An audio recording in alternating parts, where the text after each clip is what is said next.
Fala pessoal, tudo certo? Sou o professor Luiz Bino, vamos dar continuidade no nosso curso de Introdução ao Direito do Trabalho.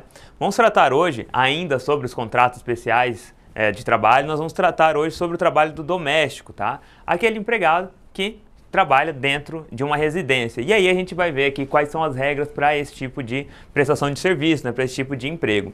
O empregado doméstico, antes, ele era protegido pela Lei Especial número 5.859 de 73, que foi regulamentado pelo Decreto 73.626 de 74, né?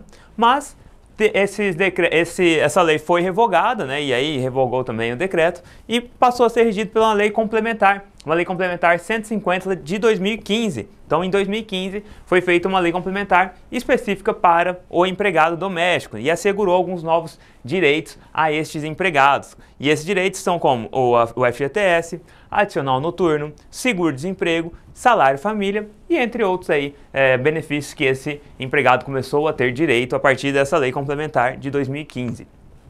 O empregado doméstico, ele é aquele que presta serviços de forma contínua, subordinada, onerosa e pessoal, então é as mesmas regras para todo contrato de trabalho, mas com uma finalidade não lucrativa à pessoa ou à família. Então aqui a gente tem uma especificação que é essa finalidade não lucrativa àquela pessoa a qual ele está prestando serviço ou a família, né? E aí esse serviço tem que ser prestado no âmbito residencial dessas pessoas, por mais de 2 dias por semana. Então, se a pessoa presta serviço nessas regras aqui, contínua, subordinada, onerosa, pessoal, em residência por mais de 2 dias na semana, aí já é considerado um empregado doméstico, tá? O legislador, quando ele foi fazer essa lei, até na lei complementar, colocou essa natureza não lucrativa para o empregado, para o empregador, quer dizer, porque ele foi fazer algumas regras referente àquela prestação de serviço, para ter uma contraprestação ali, de fato, para o empregado. Então, assim, o empregador, se ele não tem uma atividade lucrativa para a prestação de serviço do empregado doméstico, aí sim considera-se um empregado doméstico. Se ele tiver uma prestação lucrativa para a finalidade a qual aquele empregado está prestando um serviço, aí é uma outra função, não vai ser um empregado doméstico. Aqui a gente pega um exemplo, por exemplo, daquela pessoa que trabalha em uma casa, da mesma forma, contínua, onerosa, pessoal, recebendo salário, dentro de uma residência, mas aqui está a grande diferença. Se essa residência ela é utilizada pelo empregador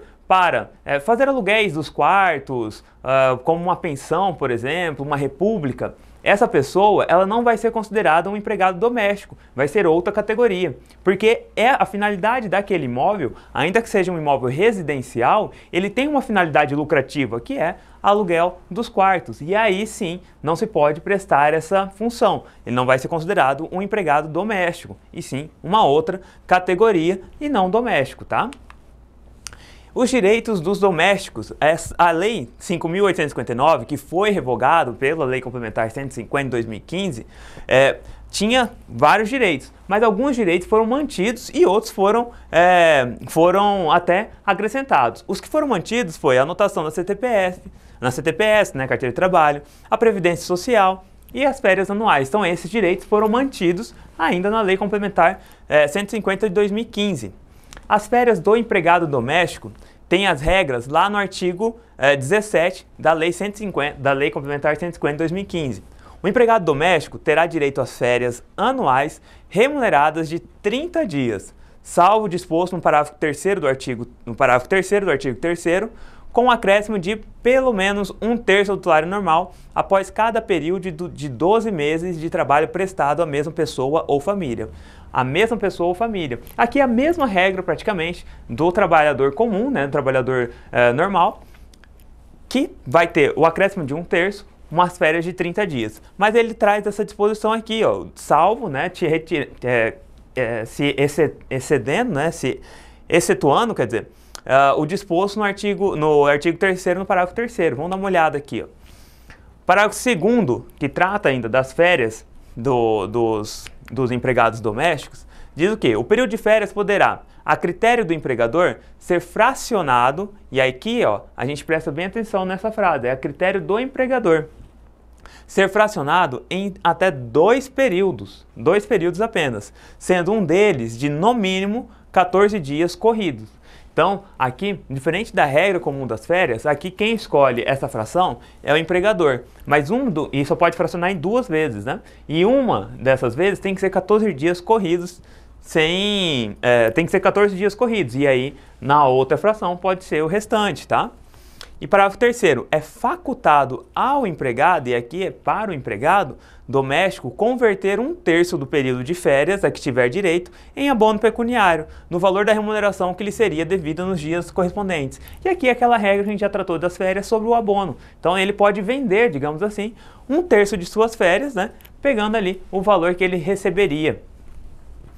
Parágrafo 4º, o abono de férias deverá ser requerido até 30 dias antes do término do período aquisitivo. Lembra que a gente já tratou sobre o período aquisitivo e o período de concessão. Esse período aquisitivo é aquele período em que ele está adquirindo o direito para receber essas férias, aqueles 12 meses trabalhando para adquirir o direito de férias. Então, 30 dias antes de terminar esse período aquisitivo, ele tem que informar que vai requerer, né, que vai querer vender ali aquele 1/3 das suas férias. Parágrafo 5º, é lícito ao empregado que reside no local de trabalho nele permanecer durante as férias. Então aquele empregado doméstico, que às vezes ele mora na residência em que presta o serviço, ele pode sim continuar morando ali naquela casa, ficar gozando das férias, ficar descansando na casa em que ele está prestando serviço. Mas aí a regra é que essa pessoa, enquanto ela esteja na casa, enquanto ela esteja de férias, ela não pode prestar o serviço. E tem que ter toda uma fiscalização em cima, principalmente nesse quesito, porque às vezes a pessoa tira as férias, mas continua morando na residência e prestando serviço, trabalhando como se não tivesse de férias, e isso não pode acontecer. E aí vamos ver aqui qual é a regra que tem essa exceção lá no artigo 3º. Considera-se trabalho em regime de tempo parcial aquele cuja duração não exceda 25 horas semanais. Então, a exceção que se faz quanto à regra das férias do empregado doméstico é sobre aquele regime de tempo parcial de trabalho, né? E aí o parágrafo 3º. Na modalidade do regime de tempo parcial, após cada período de 12 meses de vigência do contrato de trabalho, o empregado terá direito a férias na seguinte proporção. Então, é aqui que vai ter a exceção referente àqueles 30 dias de férias. Ele poderá tirar 18 dias de férias para a duração do trabalho semanal superior a 22 horas e até 25 horas. Então, 22 horas semanais e 25 horas semanais. 16 dias para a duração do trabalho semanal superior a 20 horas e até 22 horas. 14 dias para a duração do trabalho semanal superior a 15 horas até 20 horas. E 12 dias para a duração de trabalho semanal superior a 10 horas até 15 horas. 10 dias de férias para a duração do trabalho semanal superior a 5 horas e até 10 horas. E 8 dias para a duração do trabalho semanal igual ou inferior a 5 horas. E essas horas são contadas por semana. Então, essas são as únicas possibilidades que esse empregado doméstico ele não terá 30 dias de férias. Vai seguir essa regra aqui. É para quando ele tem um trabalho em regime de tempo parcial, tá? E os direitos previstos na Constituição Federal, quais são os direitos constitucionais do empregado doméstico? A Constituição Federal, ela ampliou os direitos atribuídos até então pela Lei 5.859 de 73, né, que foi depois revogada em 2015, mas antes era a Lei 5.859 de 73 que estava vigente, né, que era vigente, e aí veio a Constituição Federal de 88 e ainda deu uma ampliada nos direitos do trabalhador doméstico. E esses direitos eles estão previstos lá no artigo 7º da Constituição Federal, no parágrafo único. Então eu vou citar para vocês aqui os principais, que foi salário mínimo nacionalmente unificado, irredutibilidade do salário, salvo o disposto em convenção ou acordo coletivo. Também deu direito a 13º salário, com base na remuneração integral ou no valor da aposentadoria deste empregado. Repouso semanal remunerado, preferencialmente também aos domingos. Férias anuais remuneradas com pelo menos 1/3 a mais que o salário normal. Licença paternidade, aviso prévio, aposentadoria, licença a gestante com duração de 120 dias e integração à Previdência Social. Então todos esses foram ampliados para os trabalhadores domésticos pela Constituição Federal de 88.